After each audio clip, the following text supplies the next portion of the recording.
Olá, bem-vindo ao Café com Cavanha. Conversamos hoje com José Fernando de Freitas, chefe da Coordenadoria de Áreas Terrestres da ANP. Freitas é engenheiro mecânico, trabalhou na Petrobras por 37 anos, foi gerente-geral na Argentina, Bolívia e Portugal. Foi chairman do board das subsidiárias da Petrobras de 11 países. Está na ANP desde março de 2017. Gostaria de falar com Freitas sobre oportunidades no onshore de óleo e gás brasileiro. Boa tarde, Freitas. Boa tarde, Cavanha. Prazer estar com você. Prazer também estar com você e conversar sobre esse tema tão relevante, né? Quando a gente fala de óleo e gás e está falando de bacias terrestres, de que bacias a gente está falando, Freitas? Olha, o onshore brasileiro ele se espalha por 9 bacias, né? Desde lá dos Solimões, Parnaíba, Potiguar, Alagoas, Sergipe, Recôncavo, Tucano, Sul, Espírito Santo e Paraná. Essas 9 bacias, Cavanha, são 5 milhões de quilômetros quadrados. É uma coisa enorme. E desses 5 milhões estão sob contrato, de alguma forma, em fase de exploração, em fase de produção, 5%. Ou seja, nós temos 95% das bacias sedimentares onshore no Brasil sem nenhuma atividade contratada. É mais, nós temos áreas aqui virgens, completamente virgens, né? Nós temos bacias aqui, como é o caso da bacia do Parnaíba, para falar de bacia produtora, né? Que tem 100 poços perfurados. E essa bacia tem 600 mil quilômetros quadrados. É uma coisa assim impressionante. Nós temos um vasto deserto de atividades no onshore brasileiro, né? E o onshore brasileiro não é pequeno porque lhe faltam oportunidades. Ele veio diminuindo ao longo do tempo de uma forma significativa por uma decisão empresarial.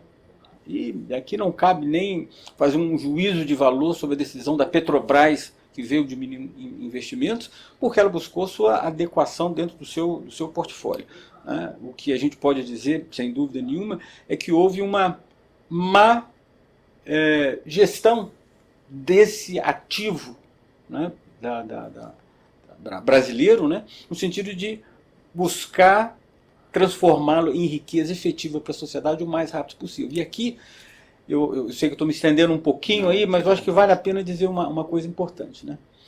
O onshore nunca será, nunca é uma palavra muito forte, né? Mas dificilmente ele se rivalizará, vai competir com o pré-sal. Com pré-sal.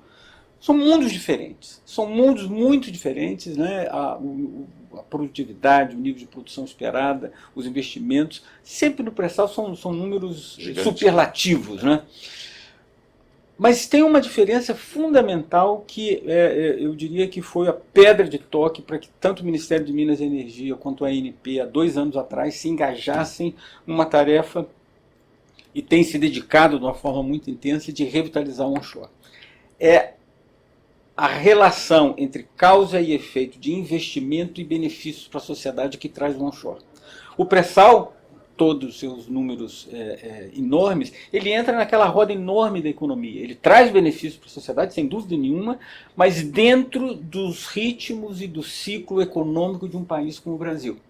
Quando nós estamos falando em investimento e atividade onshore, o resultado vem imediatamente, é sentido imediatamente pela população que cerca a área onde aquela atividade está sendo exercida. Os tempos são mais curtos, muito mais curtos. E a proximidade da produção e do consumo também são... Sem dúvida nenhuma. E se nós imaginarmos que as áreas de produção estão inseridas ou estão localizadas em zonas com muitas carências, né? Carências de infraestrutura, carências de emprego e de renda, essa atividade é mais do que bem-vinda. Mais relevante. Né? E ela tem um efeito multiplicador muito interessante. Né? Tem um amigo que disse que uma sonda terrestre é como um circo, né? Onde ele vai levando toda aquela enturragem. E isso é verdade, ela começa a gerar atividade, começa a gerar emprego, começa a gerar demanda por atividade que aquela zona ali tem condições de fornecer. Nós não estamos falando aqui dos empregos e das atividades altamente qualificadas, mas o sujeito que vai fazer uma capina, que vai construir uma cerca, que vai fornecer alimentação ou eventualmente hospedagem, isso é investimento e geração de riqueza local. Freitas, e além disso, me parece que o onshore ele carrega mais fornecedores locais, como você falou, de menos qualificação tecnológica altíssima, né? Mais adequados à localização, quer dizer, você consegue fazer uma coisa mais regional. Sem dúvida nenhuma.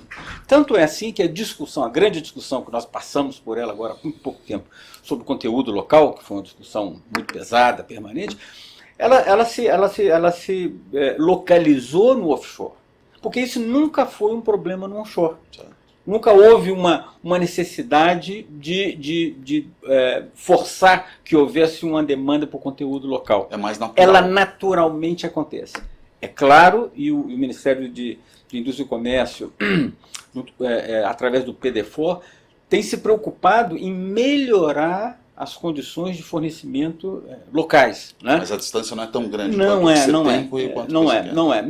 Você tem o Sistema S, a Rede Petro, que tem trabalhado no sentido de dar melhor capacitação aos fornecedores locais. Mas isso é uma coisa que já existe, está esperando que a demanda aconteça. Menos distante. Né? E essa demanda tem diminuído muito ao longo do tempo. Né? O Brasil produziu agora, primeiro semestre de 2018, onde os números estão lá consolidados, 115 mil barris total das de bacias petróleo, terrestres. das bacias terrestres. 115. Em 2012, nós produzimos quase 200 mil. Uma queda. Uma queda vertiginosa dessa produção. Novas. No gás, não houve ao contrário, houve um aumento da produção de gás, e graças a um projeto muito bem sucedido interno na Bacia do Parnaíba, lá no Maranhão, né, onde foi descoberto gás, e esse gás pôde ser produzido, embora seja longe de todos os grandes centros consumidores, porque passa por ali uma linha de distribuição e foi feito um projeto gas to wire. Engata na linha de transmissão. Ali sai o gás, que é um gás seco naquele caso lá, ele é processado e entra, são 3 termoelétricas ali, ao lado, e dali já coloca dentro do união. Já monetiza rapidamente. Um projeto extremamente bem sucedido, um projeto muito bem feito, um projeto que aumentou as possibilidades de utilização do gás no Brasil. O Brasil tem muito mais redes de transmissão de energia elétrica do que gasodutos. Né? E as redes de transmissão estão internalizadas no país. E os gasodutos, como você sabe muito bem, a maioria deles estão no litoral, naquela faixazinha do litoral. Então houve um aumento na produção de gás graças a esse projeto. Mas a produção diminuiu. Em 2015, nós tivemos 520 postos de desenvolvimento no onshore. Em 2017, foram 120. Ou seja, essa redução de atividade, ela se reflete na produção. Perfeito. E, por sua vez, nos fatores de recuperação. Então, nós não estamos dizendo aqui de um conjunto de bacias exauridas. Nós estamos falando aqui de um conjunto de bacias, de campos, são 300 campos na onshore, que estão pedindo investimento e atividade para voltarem a produzir, a aumentar a sua produção.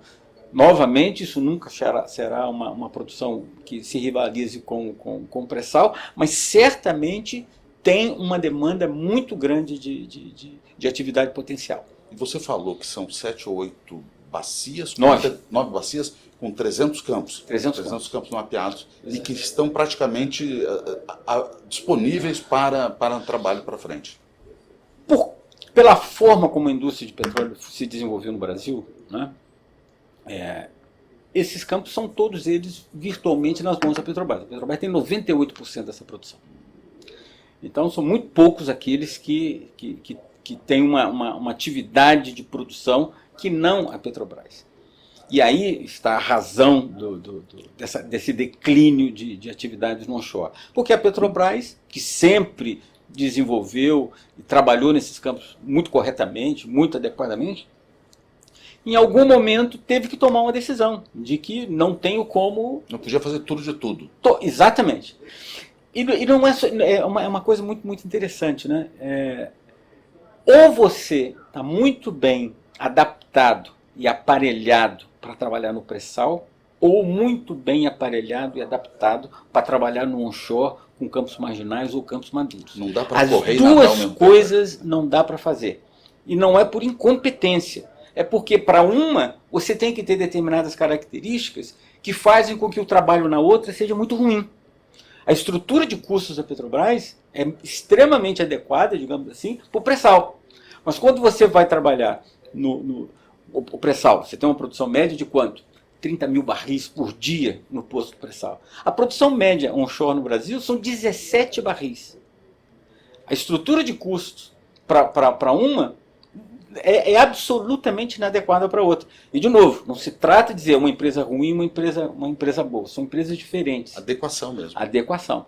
A indústria de petróleo, ela não é, se nós fizéssemos uma analogia com atletismo, ela não é uma corrida de fundo, onde você pega, arranca daqui, corre 15 mil metros e entrega lá no final. Ela é uma corrida de revezamento. A cada estágio evolutivo de um ativo de hidrocarbonetos demanda uma característica de empresa. E não é a mesma empresa. No Mar do Norte, no setor do inglês do Mar do Norte, nós vimos ao longo do tempo essa afirmação. Né? O início do Mar do Norte, majoritariamente, a atividade era desenvolvida por majors. Hoje, essas majors estão reduzidas a pequenas atividades ali em áreas que ainda são adequadas a elas. A maioria das empresas ali são empresas independentes. Empresas mais focadas que têm melhor condição de extrair a riqueza ainda presente nesses ativos. Porque, Freitas, também há comparativo do investimento, né? Uma sonda de águas profundas, estamos falando de $500 mil, $1 milhão dia. Isso. E ali você não, em terra você não tem. Como é o tamanho de um investimento? Claro, ordem de grandeza de um campo terrestre. Isso é curioso você dizer isso, porque eu me lembro que, quando trabalhava na Petrobras, havia já essa dificuldade, né? Você movimentava pessoas da então nascente figura offshore, indústria offshore, lá na bacia de Campos, né? Quando nós começamos a sair das águas rasas lá do Nordeste e fomos para lá. E havia essa movimentação de pessoal, né? A Petrobras começou no Nordeste, né?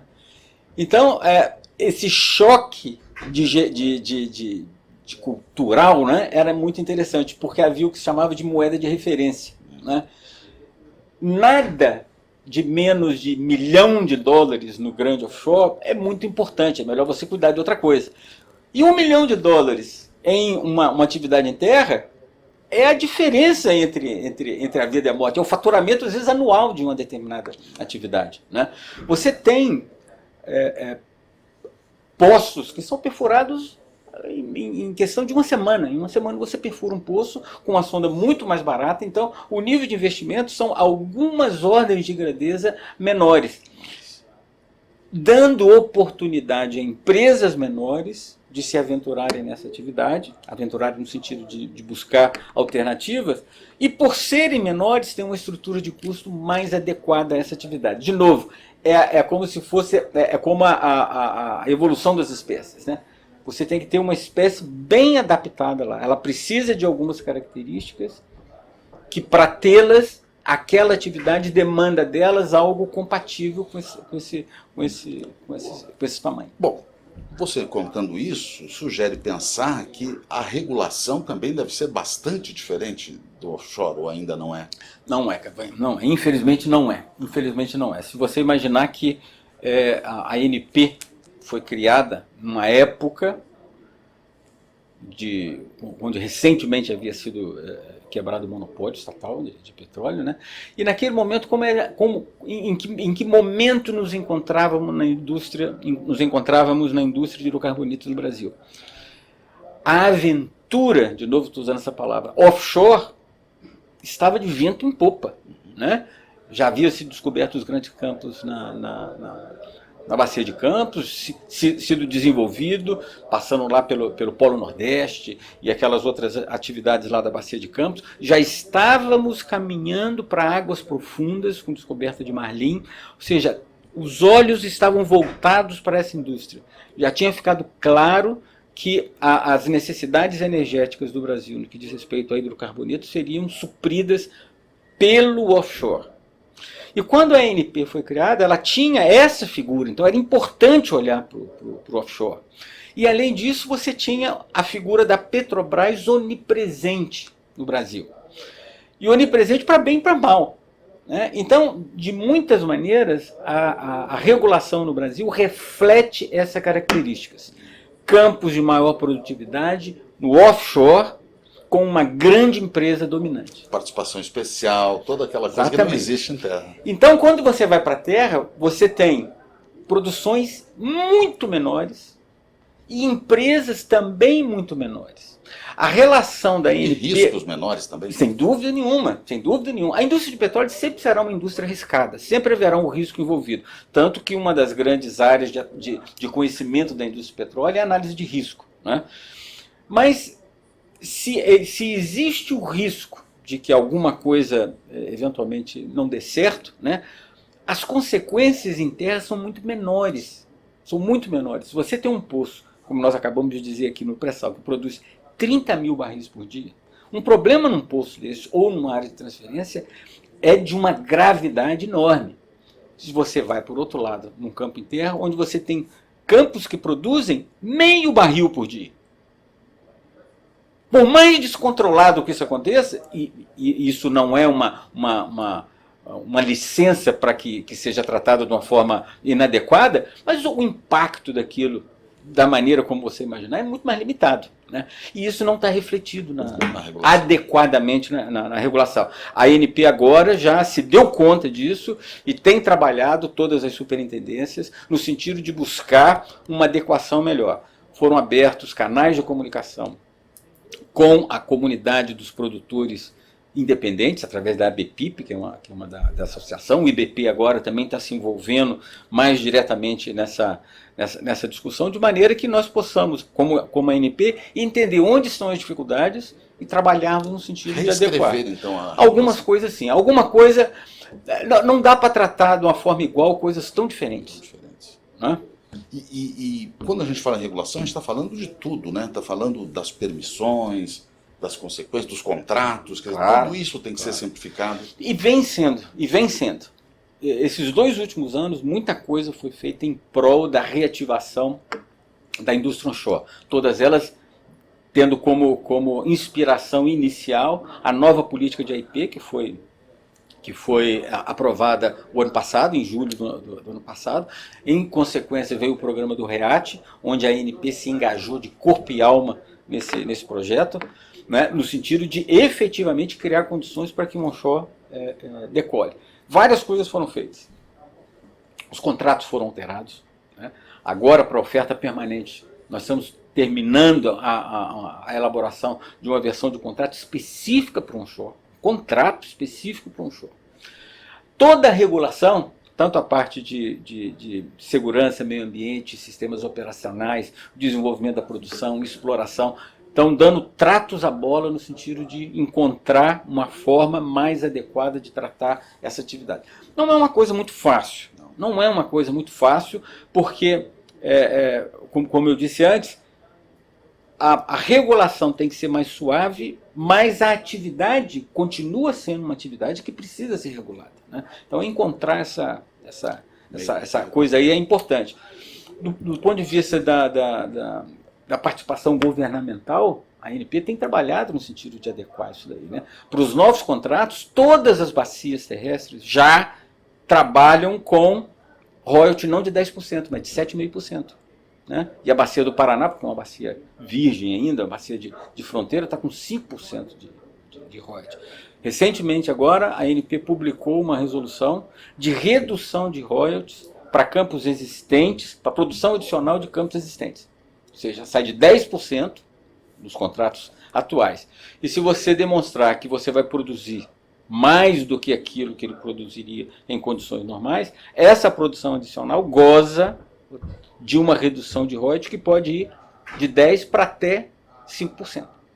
Então, tudo isso aí com o sentido de viabilizar ou de adequar essa as condições a esses campos. Né? Tem uma coisa que diz o seguinte, né? 0% de qualquer coisa é zero. Né? Isso a gente sabe. Então, mas qualquer percentual de zero também é zero. Então, se eu tiver royalties de 30%, 40%, eu não vou ter atividade. Então, o benefício para a sociedade é zero. Da mesma forma, no outro extremo, se eu reduzir demais essa participação até zero, também a sociedade não terá nenhum benefício. Então, esse é o dilema que tem a ANP hoje. Buscar a melhor linha que dê à atividade que mereça o incentivo necessário para que ela aconteça. De maneira que o somatório para a sociedade seja o maior possível.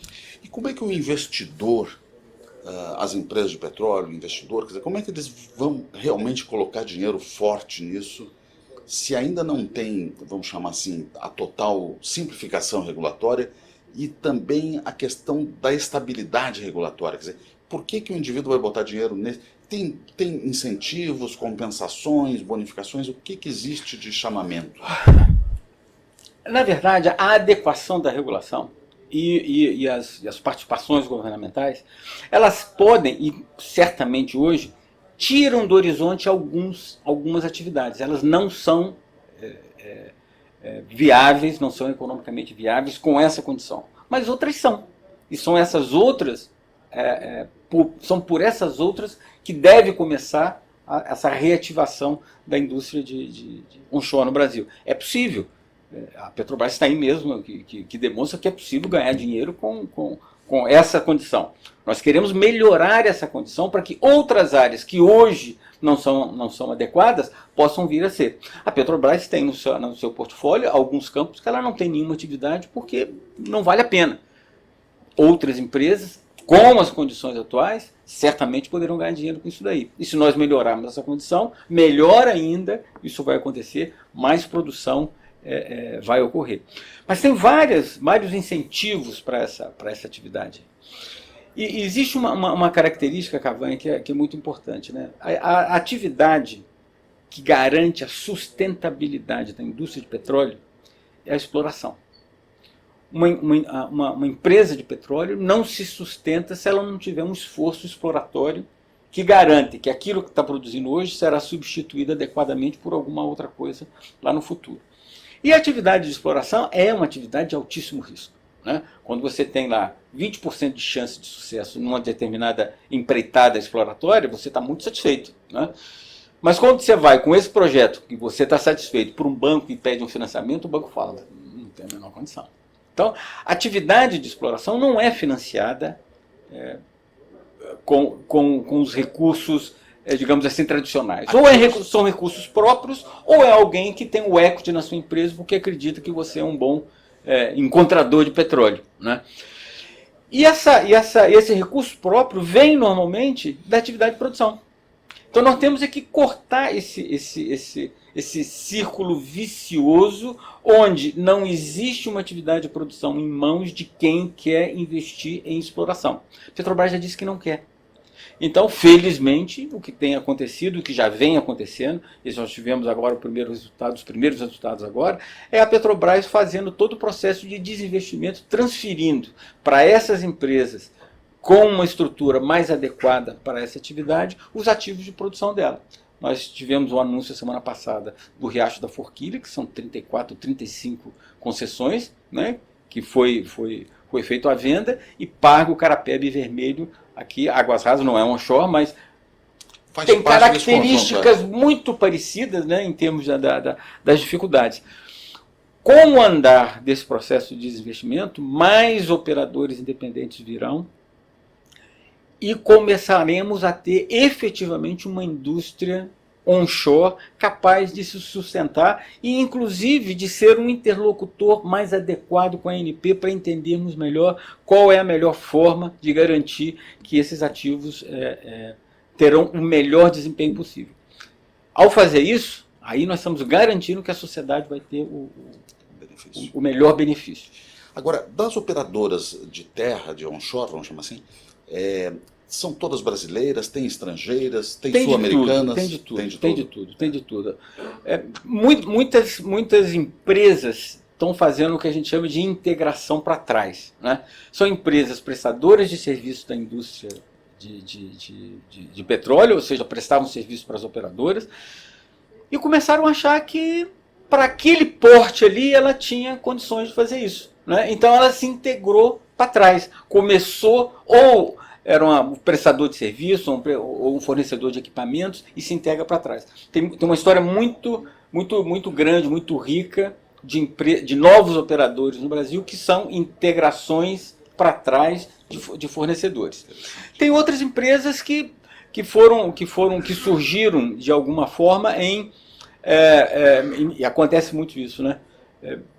Recursos humanos, né? Que saíram da Petrobras, têm um bom conhecimento dessa área e conseguiram convencer investidores de que isso seria uma boa ideia. Então, são empresas constituídas recentemente, mas que já vêm com uma experiência profissional grande graças a esse fluxo de pessoas, que também é um outro efeito positivo dessa reativação da indústria, né? É que dá uma utilização adequada a recursos humanos que são muito bons.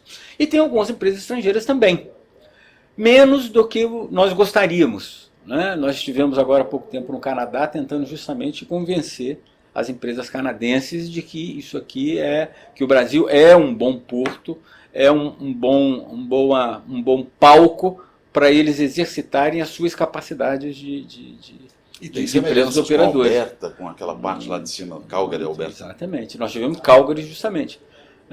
As empresas, nós precisamos aqui para esses campos maduros, por exemplo, empresas que tenham capacidade de utilização de tecnologias de incremento de fator de recuperação. As empresas sabem como fazer isso. Seria muito bom que eles viessem. Sem dúvida nenhuma. E há espaço para todos. Como eles virão, provavelmente, você diria isso, e eu também diria o seguinte: qual é a melhor forma de entrar? Busque um parceiro nacional local, aqui, que vai conhece as idiosincrasias, que não são poucas, né, do nosso país, né? E isso dá esse empurrão a essas empresas nacionais que talvez precisem de alguém com um pouco mais de conhecimento. Tem várias maneiras de que isso aconteça. É porque Carmópolis, Recôncavo, tudo aquilo precisa de recuperação. Tem chance ainda de tirar um monte de óleo lá. Olha, tem uns números aqui que eu acho que são interessantes, Cavanha. O fator de recuperação médio das bacias terrestres é de 24%. 24%. Se eu pudesse aumentar um ponto percentual, ou seja, passar de 24% para 25%, né, no agregado, eu agregaria as reservas brasileiras, que hoje são de 1 bilhão de barris onshore, eu agregaria 250 milhões de barris. Para fazer isso, eu precisaria investir 2 bilhões de dólares, que gerariam, por sua vez, 1,5 bilhão em royalties. Olha os números, não são números pequenos, cara. É claro que não se rivalizam com o pré-sal, mas não são números pequenos. 2 bilhões de dólares investidos onde? Nas zonas mais necessitadas do país. 1,5 bilhão de royalties que vão para onde? Vão para as cidades que precisam.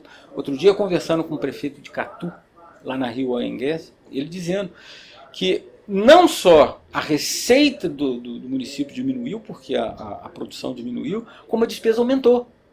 Porque aquelas pessoas que eram empregadas da indústria de petróleo, que tinham um padrão de vida um pouco melhor, que tinham um plano de saúde privado, que botavam os filhos na escola privada, agora tem que usar a escola pública, tem que usar o sistema municipal de saúde, sobrecarregando uma administração já com a capacidade de investimento reduzida. Então, é muita coisa. Mas tem um outro número ainda. Lá no Mar do Norte, como eu falei, aqueles campos são campos maduros, eles começaram a se desenvolver na década de 70, maduros, né? lá no Mar do Norte. E num determinado período se achava que aquilo ali ia acabar a produção muito rapidamente. A maioria dos campos estão em atividade, muitos deles chegando a fator de recuperação de 70%. 70%. Não vamos imaginar isso aqui no onshore. Mas um número bastante mais que ocorre de uma forma mais intensa, em Alberta mesmo, lá no Canadá, é fator de recuperação da ordem de 35%, pelo que nós vimos. Se nós conseguíssemos levar o onshore brasileiro para 35% de fator de recuperação, sem nenhuma nova descoberta, hein, nós agregaríamos 2,2 bilhões de barris de reserva, com investimentos de 9 bilhões de dólares e arrecadação de royalties de 11 bilhões de dólares. Não dá para ficar parado com essa possibilidade. Não. E não existe nenhuma dificuldade tecnológica, não existe... Nós estamos falando de números importantes, mas não são números em termos de investimento que não são disponíveis aí. Se você trouxer um número adequado de operadores. Nós temos aqui hoje em produção e exploração 25 operadores. Né? Lá em Calgary, em Alberta, são 700. 700. A dimensão, né? Então, nós estamos muito atrasados. E se a gente for comparar com os nossos vizinhos aqui, com a Argentina, com o Equador, com Colômbia, nós perdemos esse bonde completamente. Nós estamos muito atrasados com relação a eles. Mas vamos recuperar espaço. Eu não tenho a menor dúvida disso. Não tenho a menor dúvida que o onshore brasileiro voltará a ser uma indústria próspera e adequada. Só uma questão que você levantou, que eu achei muito interessante, quer dizer, você tem 1 bilhão de barris de reserva em terra, dos 12 que o Brasil tem de reservas provadas. Quer dizer, quase 10% é reserva em terra, e tem um potencial de crescimento fantástico para você dobrar ou triplicar isso. Cavanha, é claro que a estatística não se aplica de uma forma tão simplória assim. Mas como eu disse antes, nós temos 5 milhões de quilômetros quadrados de bacia sedimentar no Brasil. 5 milhões. Só 5% delas. 250 mil quilômetros quadrados estão sob contrato. Tem 95% solto espaço. Mas mesmo que, esqueça, nós não temos mais nenhuma gota de petróleo em nenhum outro lugar. Se com o que nós temos, aplicando uma tecnologia disponível, com recursos que são razoavelmente disponíveis, nós conseguimos gerar renda, riqueza e atividade de uma forma segura. Nós não estamos falando de um risco enorme, nós estamos falando de uma atividade que precisa de metodologia, de comprometimento e de permanência. Segurança jurídica, regulação simples, estável, ambiente bom para investimento, chamamento dos estrangeiros para parcerização com nacionais. Boa sorte. Eu tenho certeza que tem aquele ditado que diz: quanto mais a gente trabalha, mais sorte a gente tem. Né? O Ministério de Minas e Energia e a ANP e a EPE, que é a empresa de planejamento energético, que são os pilares do programa de revitalização de áreas terrestres, estão comprometidos fundamentalmente com esse projeto. Muita coisa já foi feita, muita coisa ainda precisa ser feita, mas eu tenho certeza absoluta que os frutos no ano de 2019 começarão a ser recolhidos. Freitas, gostaria de agradecer essa conversa, excelente conversa, e o teu tempo disponibilizado aí para o café, e desejar boa sorte a você. Eu que agradeço, Camargo. Muito obrigado pela oportunidade de falar um pouco mais do onshore brasileiro. Muito obrigado. Muito obrigado. Boa tarde.